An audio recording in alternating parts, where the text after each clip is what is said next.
Hey, you're in the den with Dr. Jenn, and I'm here with Dr. Neil Cannon, who's a sex therapist and a licensed marriage and family therapist, and we're talking about sex addiction. And I'll say sex addiction in quotes because it's rather controversial term in our field and in our culture overall. What do you think about this term? The way I think about it is that it's sometimes very problematic. It's problematic for the individual and the way he or she feels about themselves, and it's problematic sometimes for relationships. Okay, so you kind of stay away from the labels per se, and you just look at how something's not working in somebody's sexuality or their relationship. Right, to me, because I think one of the biggest problems with the whole thing is the labels that we as a culture put on it, the stigma now that goes with being a sex addict, couples labeling each other as sex addicts. Yeah. Not useful.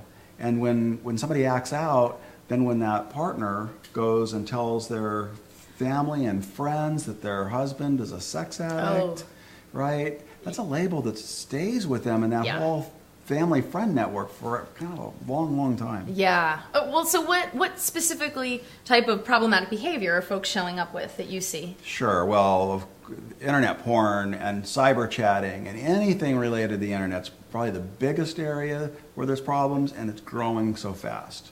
So where 20 or 30 years ago it was more around similar behaviors but having to do with things in the flesh, now it's all being fueled by cyber. Gotcha. Okay, so we're seeing the numbers of the prevalence of this going way up. Right. Okay, so what do you do if somebody's showing up with you with some sexually problematic behaviors? What's your approach?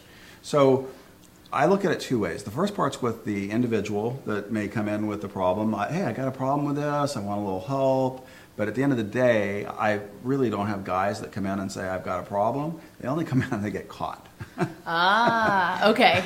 So, yeah. Yeah. So now that they've been caught, then we also have to not only treat the person so that they get control of their lives and they feel really good about the choices they make, but we also have to treat the couple.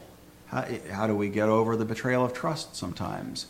How do we work through the fact that you've been ignoring me for the last 5 years, right? So to get that couple to rebuild trust and to rebuild their relationship in a way that's better than it was before this problem got found out. Yeah. Okay, so this whole new place of creating a new foundation and building up from that. So awesome, really valuable information. Thank you, Neil.